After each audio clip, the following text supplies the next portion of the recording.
ذرا ایک لمحے کے لیے تصور کریں، ایک بہت ہی بڑا بے حد وسیع و عریض گودام ہے اچھا۔ اور اس کے فرش پر نا سینکڑوں روبوٹس کسی چھتے کی مکھیوں یا چیونٹیوں کی طرح تیزی سے ادھر ادھر گھوم رہے ہیں۔ بالکل ایک پورا غول۔ ہاں، وہ آپس میں اس قدر تیز رفتاری سے بات چیت کر رہے ہیں کہ اگر کوئی گاہک آن لائن کوئی آرڈر بک کرتا ہے تو یہ روبوٹس سیکنڈوں کے اندر 50 مختلف اشیاء چن کر یعنی ایک ڈبے میں پیک کرنے کے لیے بھیج دیتے ہیں۔ اور مزے کی بات یہ ہے کہ یہ کوئی کسی ہالی ووڈ کی سائنس فکشن فلم کا منظر نہیں ہے۔ بالکل نہیں، یہ اس وقت یعنی آج کے دور میں برطانیہ میں ایک حقیقت ہے۔ لیکن آج ہم جس تفصیلی جائزے کا آغاز کر رہے ہیں اور جس انتہائی اہم رپورٹ پر ہم بات کرنے جا رہے ہیں نا، اس کے مطابق برطانیہ یہ سبقت کھونے کے دہانے پر کھڑا ہے۔ ہاں، اور یہ خطرہ محض کوئی ہوائی اندازہ نہیں ہے۔ ہم آج جس دستاویز کا جائزہ لے رہے ہیں، جس کا نام ہے growing the artificial intelligence industry in the UK، جسے پروفیسر ڈیم وینڈی ہال اور جیروم پیسینٹی نے تحریر کیا ہے، بالکل۔ تو یہ رپورٹ دراصل ایک بہت بڑا سوال اٹھاتی ہے۔ سوال یہ ہے کہ کیا برطانیہ صرف چند حیرت انگیز مثالیں قائم کر کے رہ جائے گا یا پھر واقعی ایک عالمی سپر پاور کے طور پر اپنی جو اس کی تاریخی حیثیت ہے اسے برقرار رکھ پائے گا؟ اور دیکھیں، آج کے اس تفصیلی جائزے کا مشن بھی یہی ہے کہ ہم اس پورے حکمت عملی کی تہوں تک پہنچیں۔ ہم یہ سمجھنے کی کوشش کریں گے کہ معاشی اور سماجی سطح پر یہ جو اتنی بڑی تبدیلی آ رہی ہے، یہ کس طرح رونما ہو رہی ہے۔ ہاں، کیونکہ جب ہم اس رپورٹ کی گہرائی میں جاتے ہیں نا، تو یہ بالکل واضح ہو جاتا ہے کہ ہم ایک ایسے مقام پر کھڑے ہیں جہاں مستقبل کی پیداواری صلاحیت کا انحصار انسانی بازوؤں کی طاقت پر نہیں ہوگا، صحیح۔ بلکہ ان سسٹمز پر ہوگا جو ہم آج تخلیق کر رہے ہیں۔ بالکل، ان سسٹمز پر۔ لیکن اس سے پہلے کہ ہم اس رپورٹ کی مزید گہرائی میں جائیں، ایک الجھن دور کرنا بہت ضروری ہے۔ ہم سب جانتے ہیں کہ مصنوعی ذہانت یا AI کوئی ٹرمینیٹر جیسا روبوٹ تو ہے نہیں جو دنیا پر قبضہ کر لے گا۔ سننے والے بھی اس کی بنیادی باتوں سے بخوبی واقف ہیں۔ ہاں، ظاہر ہے۔ مگر میرا سوال یہ ہے کہ اچانک پچھلے کچھ سالوں میں یہ اتنی دھماکہ خیز ترقی کیوں ہوئی ہے؟ آخر اب ایسا کیا بدل گیا جو 20 سال پہلے نہیں تھا؟ یہ بہت اچھا سوال ہے۔ اس دھماکہ خیز ترقی کے پیچھے بنیادی طور پر 3 بڑی اور ٹھوس وجوہات ہیں۔ پہلی چیز تو ہے ڈیٹا کا ایک سیلاب۔ ڈیٹا کا سیلاب؟ ہاں، آپ صرف اس بات سے اندازہ لگائیں کہ سسکو کے جو اعداد و شمار ہیں ان کے مطابق 2016 سے لے کر 2021 کے درمیان یعنی صرف 5 سالوں میں دنیا بھر میں موبائل ڈیٹا ٹریفک میں 7 گنا اضافہ ہوا۔ 7 گنا؟ واو! بالکل، یہ جو اربوں GB کا نیا ڈیٹا ہے نا، یہ دراصل ان الگوریدمز کے لیے ایک طرح سے خام مال ہے۔ وہ اسی ڈیٹا سے تو سیکھتے ہیں۔ اور دوسری وجہ ہے ماہرین کی دستیابی۔ اچھا۔ لیکن ان سب کے علاوہ جو تیسری اور میرے خیال میں سب سے اہم وجہ ہے وہ ہے ہارڈ ویئر کے اندر آنے والا ایک بہت ہی بنیادی انقلاب۔ ہاں، جب آپ ہارڈ ویئر کے انقلاب کی بات کرتی ہیں تو یقیناً اشارہ CPU سے GPUs یعنی گرافکس پروسیسنگ یونٹس کی طرف منتقلی کی جانب ہے۔ لیکن میں یہاں یہ سمجھنا چاہوں گا کہ آخر ان GPUs میں ایسا کیا جادو ہے کہ انہوں نے AI کی پوری دنیا ہی بدل کے رکھ دی؟ دیکھیں، یہ فرق بہت دلچسپ ہے۔ آپ CPU کو ایک انتہائی ذہین اکیلے پروفیسر کی طرح سمجھ لیں۔ اگر آپ اسے ریاضی کا کوئی مشکل ترین بہت ہی پیچیدہ سوال دیں گے تو وہ اسے بہت تیزی سے حل کر لے گا۔ صحیح۔ لیکن مسئلہ یہ ہے کہ وہ ایک وقت میں صرف ایک ہی کام کرے گا، ایک ہی سوال حل کرے گا۔ دوسری طرف GPU ایسا ہے جیسے مان لیں کہ آپ کے پاس 10,000 ہائی اسکول کے طالب علموں کی ایک پوری فوج۔ اچھا، 10,000 طالب علم؟ ہاں، وہ شاید اس اکیلے پروفیسر جتنے ذہین نہ ہوں، لیکن وہ 10,000 آسان جمع تفریق کے سوالات ایک ہی سیکنڈ میں ایک ساتھ حل کر سکتے ہیں۔ اور اس طریقہ کار کو ہم تکنیکی زبان میں پیرالل پروسیسنگ کہتے ہیں۔ او میں سمجھا. تو چونکہ مشین لرننگ میں کوئی ایک بہت بڑا پیچیدہ فارمولا نہیں ہوتا جس پر گھنٹوں سوچنا پڑے، بلکہ لاکھوں چھوٹے چھوٹے اعداد و شمار کو بیک وقت پروسیس کرنا ہوتا ہے، تو اس لیے جی پی یوز اس کام کے لیے بہترین ثابت ہوئے. بالکل، آپ نے بالکل صحیح پکڑا ہے، اور اب تو بات اس سے بھی کہیں آگے نکل چکی ہے. مطلب گوگل نے تو ٹینسر پروسیسنگ یونٹس یا ٹی پی یوز متعارف کروا دیے ہیں. ہاں، میں نے ان کے بارے میں پڑھا ہے. جی، اور یہ خاص طور پر صرف اور صرف انہی نیورل نیٹ ورکس کے لیے ڈیزائن کیے گئے ہیں. ان کی وجہ سے وہ بے پناہ کمپیوٹنگ پاور ممکن ہو گئی ہے جس کا شاید ایک دہائی پہلے تک ہم تصور بھی نہیں کر سکتے تھے. واہ، یہ بات تو مشہور مفکر کیون کیلی کی اس زبردست تشبیہ کو بالکل درست ثابت کرتی ہے کہ اے آئی آنے والے وقتوں کی نئی بجلی ہے. ہاں، وہ بجلی والی تشبیہ بہت کمال کی ہے.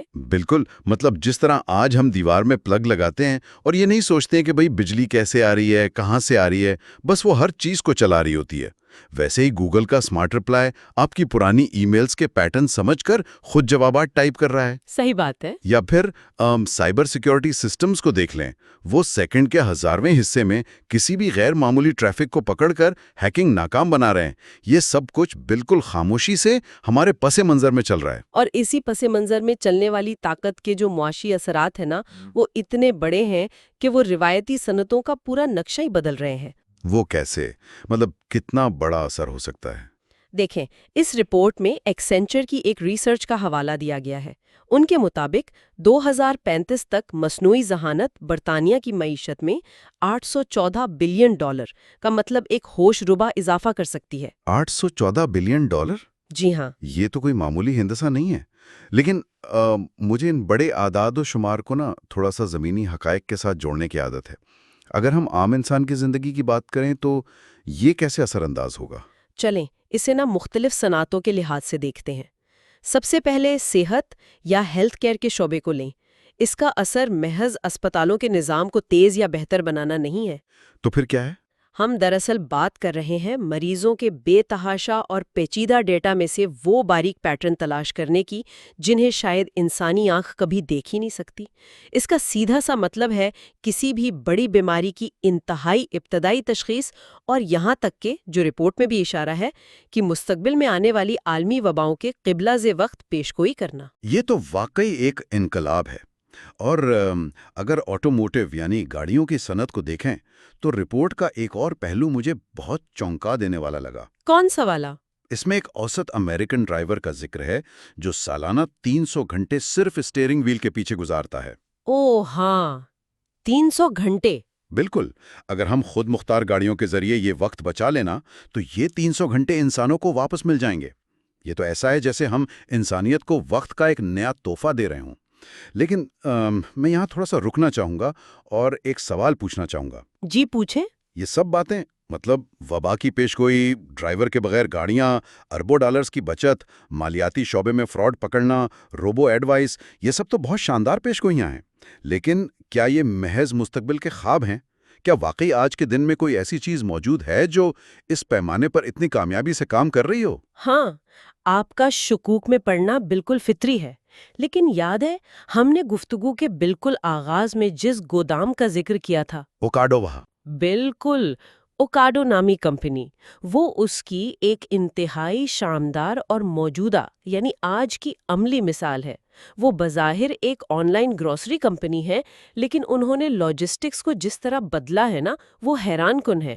ان کے روبوٹس کا نظام کسی ایک مرکزی کمپیوٹر کا محتاج نہیں ہوتا. اچھا، تو پھر وہ چلتے کیسے ہیں؟ وہ دراصل سوارم انٹیلیجنس پر کام کرتے ہیں. سوارم انٹیلیجنس؟ یہ کیا چیز ہے؟ کیا یہ واقعی چینٹیوں یا مکھیوں کے غول جیسی ہوتی ہے جو ہم نے شروع میں بات کی؟ ہاں، اس سے کافی ملتی جلتی ہے. فرض کریں اس بڑے سے گودام میں ایک روبوٹ کو اچانک پتہ چلتا ہے کہ ایک مخصوص راستہ بلاک ہے یا وہاں کوئی رکاوٹ گل گئی ہے. ٹھیک ہے. اب اسے کسی مرکزی سرور کے پاس جا کر ہدایت لینے کی ضرورت نہیں پڑتی. وہ فوراً اپنے آس پاس کے تمام روبوٹس کو ایک سگنل بھیجتا ہے اور ملی سیکنڈز کے اندر پورا کا پورا غول یعنی وہ سینکڑوں روبوٹس اپنے روٹس خود بخود تبدیل کر لیتے ہیں. واہ! یہ مشین لرننگ کی وہ زبردست قسم ہے جو مسلسل اپنے ماحول سے سیکھ کر خود کو لمحہ بلمحہ بہتر بنا رہی ہے. اور میرے خیال میں اوکاڈو اس سے بھی ایک قدم آگے جا رہا ہے۔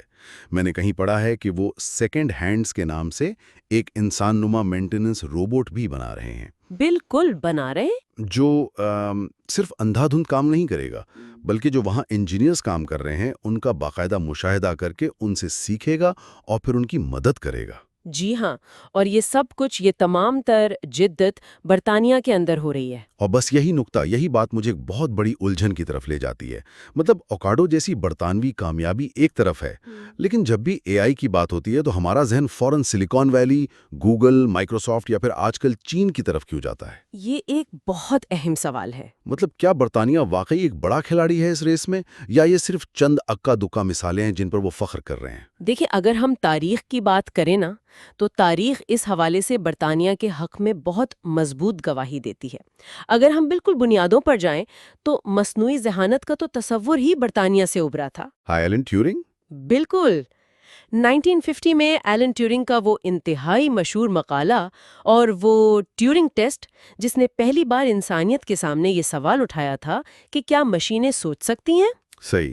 اور اس کے فوراً بعد 1952 میں مانچسٹر یونیورسٹی میں کرسٹوفر اسٹریچی کا وہ پروگرام یاد کریں جو ڈرافٹس یعنی چیکرز کھیل سکتا تھا۔ مطلب برطانیہ نے شروعات بہت ہی شاندار کی تھی۔ وہ واقعی اس میدان کے بانیوں میں سے تھے۔ لیکن پھر کچھ ایسا ہوا جس نے اس پوری ابھرتی ہوئی صنعت کو ایک زوردار بریک لگا دی۔ ہاں، وہ ایک برا دور تھا۔ 1973 میں آنے والی وہ بدنام زمانہ لائٹ ہل رپورٹ۔ جی، اس رپورٹ میں یہ نتیجہ اخذ کیا گیا نا کہ اے آئی کبھی بھی عام دنیا کے جو پیچیدہ مسائل ہیں انہیں حل نہیں کر پائے گی، جس کی وجہ سے فنڈنگ مکمل طور پر بالکل روک دی گئی۔ اور پھر اس دور کو تاریخ میں ہم اے آئی ونٹر یا مصنوعی ذہانت کا دور جمود کہتے ہیں۔ وہ جو جمود کا دور تھا وہ یقیناً ایک بہت بڑا دھچکا ضرور تھا، لیکن برطانوی محققین نے خاموشی سے اپنا کام جاری رکھا۔ انہوں نے ہار نہیں مانی، اور آج اگر آپ دیکھیں تو برطانیہ جدید ترین اور بہترین سٹارٹ اپس کا ایک گڑھ ہے۔ جیسے کہ ڈیپ مائنڈ؟ بالکل، ڈیپ مائنڈ، سوئفٹ کی، میجک پونی، یہ سب انتہائی کامیاب اور اختراعی کمپنیاں برطانیہ کی ہی پیداوار ہیں۔ لیکن، اور یہ ایک بہت بڑا لیکن ہے، یہاں آ کر برطانیہ کو ایک نئے اور کافی سنگین مسئلے کا سامنا کرنا پڑتا ہے۔ اور وہ مسئلہ یہ ہے کہ یہ سارا ٹیلنٹ ملک کے اندر رکتا ہی نہیں ہے۔ مطلب رپورٹ میں ایک بڑی دلچسپ اصطلاح استعمال ہوئی ہے، ایکوی ہائرنگ۔ ہاں، ایکوی ہائرنگ۔ یہ اصطلاح اپنے آپ میں پوری کہانی بیان کر دیتی ہے۔ اس کا مطلب یہ ہے کہ جو بڑی امریکی یا دیگر عالمی ٹیک کمپنیاں ہیں وہ ان برطانوی سٹارٹ اپس کو اس لیے نہیں خرید رہی کہ انہیں وہ پروڈکٹ یا ان کی بنائی ہوئی ایپ چاہیے۔ بالکل نہیں، بلکہ وہ ان کمپنیوں کو صرف اس لیے خرید رہی ہیں تاکہ ان کے جو ذہین دماغ ہے نا، یعنی وہاں کام کرنے والے جو اعلیٰ پائے کے ماہرین ہیں، انہیں حاصل کر سکیں۔ اور وہ فی ماہر 5 سے 10 ملین ڈالر تک ادا کرتی ہیں۔ جی، اور یہ اعداد و شمار واقعی رونگٹے کھڑے کر دینے والے ہیں کہ امریکہ کے مقابلے میں برطانیہ کی صرف 10 میں سے ایک کمپنی ترقی کے اگلے مرحلے تک، جسے ہم گروتھ سٹیج کہتے ہیں، وہاں تک پہنچ پاتی ہے۔ باقی سب بک جاتی ہیں۔ بھئی یہ تو ایسا ہی ہے نا کہ جیسے آپ نے بہت محنت سے کوئی بہت ہی خوبصورت باغ لگایا ہو، آپ نے بیج بوئے، پانی دیا، اور جب پھل توڑنے کا وقت آیا تو کوئی اور آ کر اسے اپنے ساتھ لے جائے۔ تو سوال یہ ہے کہ برطانیہ اپنے اس شاندار ٹیلنٹ کو ملک میں کیسے روک سکتا ہے؟ دیکھیں، اگر برطانیہ کو اس بالادستی سے نکلنا ہے نا، اور اپنی وہ جو کھوئی ہوئی سبقت ہے اسے برقرار رکھنا ہے، تو رپورٹ کے مطابق انہیں 2 انتہائی اہم رکاوٹوں کو فوراً عبور کرنا ہوگا۔ اور وہ کیا ہیں؟ پہلی بڑی رکاوٹ ہے ڈیٹا تک رسائی، اور دوسری ہے مہارت یعنی سکلز۔ اب ذرا پہلی رکاوٹ پر غور کریں۔ اگر ڈیٹا ہی وہ بنیادی ایندھن ہے جس سے یہ تمام اے آئی الگوریدم سیکھتے ہیں، تو ایک بہت بڑا عملی مسئلہ پیدا ہوتا ہے۔ بڑی کارپوریشنز یا ادارے اپنا قیمتی ڈیٹا کسی کو کیوں دیں گے؟ ظاہر ہے کوئی نہیں دے گا۔ وہ ڈیٹا تو ان کا ایک طرح سے تجارتی راز ہے نا، ان کی مارکیٹ پر جو اجارت داری ہے اسی وجہ سے تو ہے۔ تو ہم اس تعطل کو، اس گریڈ لا کو کیسے توڑیں گے کہ کمپنیوں کی پرائیویسی اور راز بھی محفوظ رہیں، اور دوسری طرف تحقیق کرنے والوں کو وہ مواد بھی مل جائے جو انہیں درکار ہے؟ ہاں، اس تعطل کو توڑنے کے لیے رپورٹ میں ایک انتہائی اختراعی اور عملی حل تجویز کیا گیا ہے، اور انہوں نے اسے نام دیا ہے ڈیٹا ٹرسٹ کا۔ ڈیٹا ٹرسٹ، تو یہ ڈیٹا ٹرسٹ کام کیسے کرتا ہے؟ مطلب کیا اس کا یہ مطلب ہے کہ ایک کمپنی اپنے گاہکوں کا سارا پرائیویٹ اور انتہائی حساس ڈیٹا اٹھا کر کسی کھلے پلیٹ فارم پر رکھ دے گی؟ کیونکہ ایسا تو میرا نہیں خیال کوئی بھی کمپنی کرے گی۔ نہیں، بالکل بھی نہیں۔ ڈیٹا ٹرسٹ کا مقصد ہرگز ڈیٹا کو پبلک کرنا یا سب کے لیے کھول دینا نہیں ہے۔ اچھا، تو پھر؟ یہ دراصل ایک انتہائی محفوظ قانونی اور تکنیکی فریم ورک ہے، یا آپ اسے سمجھنے کے لیے ایک سینڈ باکس کہہ سکتے ہیں۔ صحیح۔ اس میں ہوتا یہ ہے کہ کمپنیاں اپنا اصل یا خام ڈیٹا براہ راست شیئر نہیں کرتیں، بلکہ وہ ڈیٹا کو گمنام کر کے یعنی انونیمائز کر کے یا اس کے صرف مخصوص پیٹرنز اس ٹرسٹ میں شیئر کرتی ہیں۔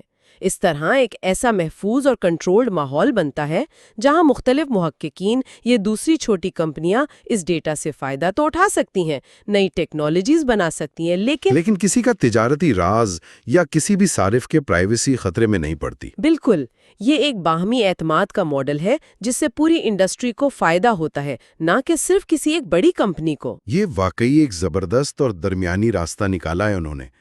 اب ہم دوسری رکاوٹ کی طرف آتے ہیں، مہارتوں یا سکلز کی کمی۔ بھئی ہم نے مان لیا کہ سسٹمز بنا لیے، ڈیٹا ٹرسٹ بھی قائم کر لیے، لیکن انہیں چلانے کے لیے اور نئے بہتر الگوریدمز لکھنے کے لیے لوگ کہاں سے آئیں گے؟ آج کل تو پوری دنیا میں AI ماہرین کی شدید مانگ ہے۔ ہاں، اس کمی کو پورا کرنے کے لیے رپورٹ میں کچھ بہت واضح اور جارحانہ اہداف دیے گئے ہیں۔ ان کا کہنا ہے کہ صنعت کی مالی معاونت سے کم از کم 300 طالب علموں کے لیے ایک نیا اور مخصوص ماسٹرز پروگرام فوراً شروع کیا جائے۔ 300 طلبہ، صحیح۔ اس کے علاوہ برطانیہ کی جو معروف ترین یونیورسٹیاں ہیں وہاں AI کے لیے کم از کم 200 اضافی PhD نشستیں پیدا کی جائیں، اور پوری دنیا کے بہترین دماغوں کو برطانیہ کی طرف راغب کرنے کے لیے ٹیورنگ AI فیلوشپس متعارف کروائی جائیں۔ زبردست۔ ان تمام تجاویز میں مجھے جو چیز سب سے زیادہ متاثر کن لگی نا، وہ ہے کنورژن کورسز کی تجویز۔ ہاں، وہ بہت اہم ہے۔ کیونکہ اکثر ہم لوگ یہی سمجھتے ہیں کہ مصنوعی ذہانت صرف کمپیوٹر سائنس والوں کا یا کوڈنگ جاننے والوں کا ہی کام ہے، لیکن اس رپورٹ کا یہ ماننا ہے کہ ہمیں مختلف پس منظر رکھنے والے لوگوں کی بھی اتنی ہی ضرورت ہے۔ بالکل ضرورت ہے۔ مثال کے طور پر اگر ہم زبانوں کو سمجھنے والا کوئی نظام یعنی نیچرل لینگویج پروسیسنگ NLP بنا رہے ہیں تو ہمیں ظاہر لسانیات کے ماہرین کی یعنی لنگوسٹس کی ضرورت پڑے گی۔ اگر ہم مشینوں کو انسانوں کے ساتھ بات چیت کرنا سکھا رہے ہیں تو ہمیں ماہرین نفسیات کی ضرورت ہے۔ تو یہ جو کنورژن کورسز ہیں نا، یہ ان لوگوں کے لیے ہیں جو دیگر مضامین پڑھ کر آتے ہیں لیکن اب AI کی دنیا میں قدم رکھنا چاہتے ہیں۔ بالکل، اور یہ تنوع یا ڈائیورسٹی ہی دراصل وہ چیز ہے جو مستقبل میں ان الگوریدمز کو بہتر، زیادہ انسانی اور متوازن بنائے گی۔ لیکن اس کے ساتھ ساتھ رپورٹ میں اس بات پر بھی بہت زور دیا گیا ہے کہ ہنرمند افراد تیار کرنا یا صرف قاعدے قانون بنانا صرف پرائیویٹ کمپنیوں کی ذمہ داری نہیں ہے۔ ہاں، حکومت کا بھی کردار ہے۔ بالکل، اگر حکومت واقعی چاہتی ہے کہ عام عوام اس نئی ٹیکنالوجی پر بھروسہ کریں تو انہیں خود آگے بڑھ کر ایک رول ماڈل بننا ہوگا، انہیں خود اسے اپنانا ہوگا۔ اور ہم ذرائع سے دیکھتے ہیں کہ حکومت نے اس پر کچھ حد تک عمل کرنا شروع بھی کر دیا ہے۔ جی ہاں، مطلب برطانیہ کا جو پبلک سیکٹر ہے وہ اسے اپنا رہا ہے، جیسے ہر میجسٹری ریونیو اینڈ کسٹمز کا ادارہ ہے HMRC، وہ اپنے کال سینٹرز کو بہتر بنانے اور ٹیکس دہندگانوں کے جو بے شمار سوالات ہوتے ہیں انہیں تیزی سے حل کرنے کے لیے اب AI کا استعمال کر رہا ہے۔ صحیح۔ اور گورنمنٹ ڈیجیٹل سروسز یعنی GDS وہ مشین لرننگ کے ذریعے حکومتی ویب سائٹس پر آنے والی ٹریفک کی پیشگوئی کر رہی ہے۔ اس کے علاوہ یہ بھی تجویز دی گئی ہے کہ جو ایلن ٹیورنگ انسٹیٹیوٹ ہے اسے مصنوعی ذہانت کا ایک باقاعدہ قومی ادارہ تسلیم کر لیا جائے۔ ہاں، حکومت کا خود ان سسٹمز کو استعمال کرنا ایک بہت بڑا اور مثبت قدم ہے، لیکن ہمیں یہ نہیں بھولنا چاہیے کہ اس کے ساتھ کچھ بہت بھاری ذمہ داریاں بھی آتی ہیں۔ میرا بھی بالکل یہی ماننا ہے، کیونکہ دیکھیں جب آپ ایک پرائیویٹ کمپنی کی بات کرتے ہیں نا تو وہاں زیادہ سے زیادہ کیا غلطی ہو جائے گی؟ وہ کمپنی آپ کو کوئی غلط فلم تجویز کر دے گی یا آن لائن شاپنگ میں جوتوں کا غلط جوڑا دکھا دے گی۔ ہاں، جس کا کوئی خاص نقصان نہیں ہے۔ لیکن جب حکومت AI کا استعمال کرتی ہے، مثال کے طور پر ویزا کی درخواستوں کو پرکھنے کے لیے یا سماجی فوائد اور ٹیکس کے نظام میں، تو وہاں کسی بھی قسم کی خرابی یا الگوریدم کے اندر تعصب کے نتائج انتہائی سنگین ہو سکتے ہیں۔ بالکل، اور اسی نازک صورتحال کو مد نظر رکھتے ہوئے نا رپورٹ میں رائل سوسائٹی کے اصولوں پر بہت زور دیا گیا ہے۔ وہ اصول کیا کہتے ہیں؟ ان میں سب سے اہم بات یہ تجویز کی گئی ہے کہ انفارمیشن کمشنر کا دفتر یعنی ICO وہ ایک باقاعدہ جواب دہی کا فریم ورک وضع کرے۔ یعنی اکاؤنٹیبلٹی فریم ورک۔ ہاں، اس فریم ورک کا بنیادی مقصد یہ یقینی بنانا ہے کہ اگر کوئی مشین کل کو کوئی فیصلہ کرتی ہے تو وہ فیصلہ کیوں کیا گیا، اس کے پیچھے منطق کیا تھی، اور سب سے بڑھ کر یہ کہ اس کے نتائج کی قانونی اور اخلاقی ذمہ داری کس انسان پر یا کس ادارے پر عائد ہوتی ہے۔ سسٹم کو اتنا شفاف ہونا چاہیے کہ اس کا باقاعدہ آڈٹ کیا جا سکے۔ صحیح، کیونکہ یہ شفافیت اور جواب دہی ہی وہ واحد چیز ہے جو عوام کے اندر اس ٹیکنالوجی کے لیے اعتماد پیدا کر سکتی ہے۔ تو اگر ہم اس پورے تفصیلی جائزے کو سمیٹیں تو تصویر کچھ یوں بنتی ہے کہ برطانیہ اس وقت ایک انتہائی فیصلہ کن دورراہے پر کھڑا ہے۔ بالکل، وہ ایلن ٹیورنگ کے زمانے سے اس میدان کا بانی رہا ہے، ان کے پاس آج بھی اوکاڈو جیسی زبردست عملی مثالیں اور ڈیپ مائنڈ جیسے شاندار ذہن موجود ہیں، لیکن اپنے اس ٹیلنٹ کو ملک میں روکنے، ڈیٹا کو محفوظ طریقے سے شیئر کرنے اور مہارتوں کو ایک قومی سطح پر پروان چڑھانے کے لیے انہیں ان سخت سفارشات پر عمل کرنا ہوگا۔ بصورت دیگر کیا ہوگا؟ وہ اربوں ڈالرز کا جو معاشی فائدہ ہے وہ کوئی اور ملک لے اڑے گا۔ ہاں، اور میرے خیال میں یہ صرف ایک معاشی حکمت عملی نہیں ہے، بلکہ یہ آنے والی دنیا کے مستقبل میں اپنا کردار اور اپنی آواز برقرار رکھنے کی ایک بہت بڑی جدوجہد ہے۔ وہ ممالک جو آج ان سسٹمز کی بنیادیں رکھیں گے اور اصول طے کریں گے، وہی کل پوری دنیا کے لیے رولز بنائیں گے۔ بالکل بجا فرمایا آپ نے، لیکن اس تمام بحث، حکومتی حکمت عملیوں اور اس عالمی معاشی جنگ کو دیکھتے ہوئے میرے ذہن میں خیال آ رہا ہے، یہ شاید براہ راست ہماری ان رپورٹس اور ذرائع میں درج نہیں ہے، لیکن اس پوری گفتگو کا ایک بڑا فطری سا نتیجہ ضرور ہے۔ اچھا، وہ کیا خیال ہے؟ ذرا اس پر غور کریں۔ ہم آج برطانیہ کی قومی حکمت عملی، امریکہ کی بڑی کمپنیوں اور چین کی سرمایہ کاری کے بارے میں بات کر رہے ہیں، مطلب ہم نے ایک طرح سے سرحدیں کھینچی ہوئی ہیں۔ صحیح بات ہے۔ لیکن جس طرح ہم نے شروع میں اوکاڈو کے ان روبوٹس کی بات کی تھی جو ایک عالمی غول یا سوام کی طرح کام کرتے ہیں، جہاں ایک روبوٹ کی سیکھی ہوئی بات فوراً ملی سیکنڈز میں سب تک پہنچ جاتی ہے۔ جی، سوام انٹیلیجنس۔ تو سوچیں کہ اگر مستقبل قریب میں یہ AI سسٹمز اسی طرح ایک دوسرے سے پوری دنیا میں جڑ جائیں، اگر وہ ہماری بنائی ہوئی ان سرحدوں کی پرواہ کیے بغیر پوری دنیا کے مشترکہ ڈیٹا سے خود بخود سیکھنا شروع کر دیں۔ یہ تو ایک بہت ہی گہرا اور تھوڑا ڈراؤنا خیال ہے۔ ہاں، تو کیا ڈیجیٹل ذہانت کی اس لامحدود دنیا میں جہاں معلومات کی رفتار ملی سیکنڈز میں ہے، کیا کسی ایک ملک کی اس نام نہاد قومی حکمت عملی کے کوئی معنی رہ بھی جائیں گے؟